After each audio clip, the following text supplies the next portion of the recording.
buy milk or buy the Similac. You understand? So although the WIC would get a couple of cans, we had to supplement and buy the other cans, and it was like the extras. Like the WIC was the extras, really. It was not the main thing anyway. Or the Pampers, or any of those other things. Yovas, and this is the facts, especially at those early years. You see, even though people say it gets more expensive as a child grows up, I think it's really more expensive in the sense when the child is younger, during those early formative years. Why I say that? Because you see, the child is so vulnerable. You know, if you ever seen a little baby when it's still in its first couple of days and weeks of life, it is so vulnerable. You understand? It needs so much to survive. It needs to build up its strength. Its bones need to harden and everything else. And that's when it's so important for, you understand, the family, especially the black male and the black female, to be there as a family, or try their hardest as a family to be there for that child. You understand? Regardless of the other little, you know, chick, you know, argumentation that, you know, may come up between men and women. I mean, just throughout time, they disagree. They see things differently. Okay, they have a disagreement. But still, the core thing is the child. And during those early years, you understand, a lot of that was able to be focused on. You understand? It was able to be done. It was only as time went on and other programs, you know, these other kind of government and intergovernment and agency, welfare and Section 8 and other things kind of came along. And a lot of this I heard about, you understand, but I didn't know exactly what paperwork. Oh, I have an appointment, such and such, so forth and so on. So I see somebody doing paperwork. I say, what's this about? Oh, they say such and such. And I was told that she has to basically say that she don't know where I'm at. And I think a couple times there was days where the social worker may come by or come to see where you're living. You understand? See where you're residing. So, you know, they kind of inform the mothers beforehand. So then the father has to kind of like vacate the premises if he has clothing or whatever like that. You know, this whole thing has to go on just so that the little, you know, paltry assistance that they give American citizens, you understand, who have children, can go on. Remember, they don't give it to the family. They don't say this is assistance we're giving to families. No, they don't do that. You know, to families. They always divide and conquer to the mother, you understand, and not to the father, even though the father and the mother is said to be important. If it's all about the children, then the father and the mother is important. That means we have to look at this equally. That means if the male is responsible, you understand, it has to step up, you understand, and own up. Then the female also has to step up and own up and take responsibility. No excuses on one side or the other if one of them is responsible. But we don't see that in today's system. It's basically, you know, because the woman is granted 80-something% of custody. So what was happening in this whole welfare, WIC, Section 8, child support system and all this, what was happening over the years, even though myself, you understand, was a part of the family, was in the family, lived with the family, you understand, went to rest with the children, woke up with the children, you understand, went out the house to make money, came back in the house making money, you understand, or if it wasn't a good day, didn't make money or as much money as I expected that day, you understand, but regardless, I was there. But she had to now, this is what creates a schizophrenism, you know, the schizophrenia in a sense, because she had to now say, you understand, in order to continue receiving these creeping, I call them creeping benefits. Like I said, first the WIC, then the welfare thing. Then I started hearing about Section 8. Oh, you know that when you get Section 8, that they pay this much % of your residence. Now, what's so interesting is that when, in my personal case, when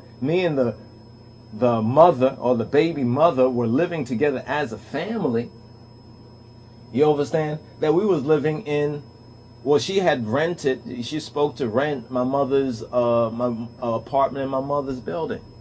You understand? A whole floor, right, in my mother's building. And my mother charged her maybe by that time back in the, you know, back in the what, the 90s, 92, 93 or so, charged her something like maybe between $75 to $100. And that was mainly just to cover the basic utilities or whatever like that, and you know, light and gas and those kind of things. You understand? And I helped out with that as well. You understand? I helped out with that. That that was the least. I wasn't supposed to stay there. I was supposed to visit, take care of my youths. But gradually, you're staying there. You're taking care of your youths. You're going to be, staying there more often. So in a sense, I violated my mother's wish because she said, well, if you're not married legally, being a church lady, you understand that y'all should not be living together. I mean, it's already that we have a child together, which shows, a certain level of intimacy, but not living there together. But as one thing proceeded to the next thing, I was living there. You understand? And I was doing for that family because that family was my family. You understand? Straight up, plain and simple. You know what I'm saying? But on her end, the baby mother side of the issue, this WIC thing proceeded to the welfare thing. Then she told me that, I have to say that I don't know where you at. I said, what? I was like, what you mean?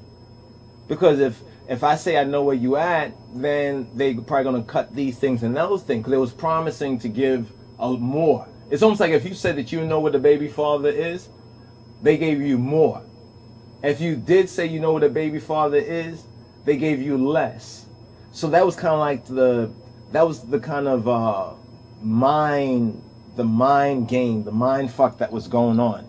That's kind of like what they was doing. So, I protested. I'm like, but that doesn't, I mean, I've been here. Well, she was like, yeah, I know you're here, but it was like we're just telling them that.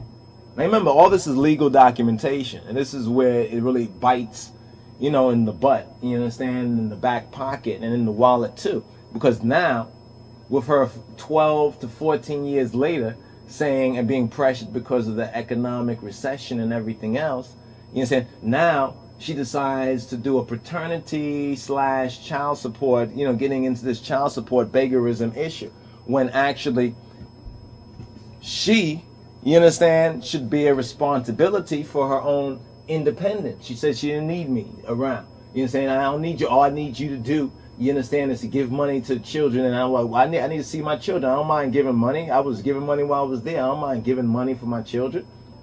There's not a problem I have with giving money for, but I have a right to see my children. And it's like at her discretion.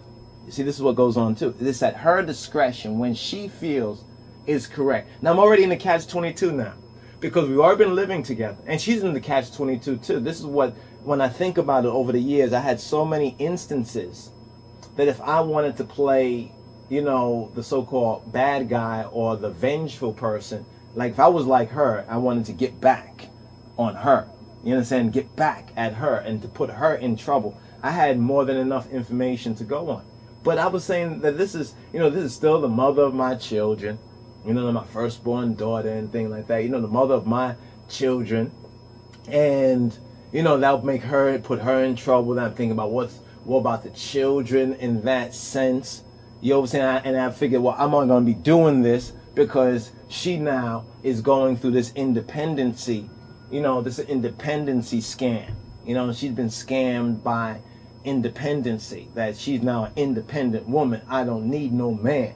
Or, like I'm just a sperm donor, even though I'm there, you understand, before the pregnancy, during the pregnancy, at the birth, at the hospital, visiting every day, so forth and so on, that I didn't even question anything like paternity or whatever like that. And then, you get to hear other stories and makes you think like, well, no, that can't be the case. A lot of men thought that couldn't be the case. You understand? Yet, there's a lot of duped daddies or duped fathers running around out there that will tell you in their own words and testimony that I thought the same thing.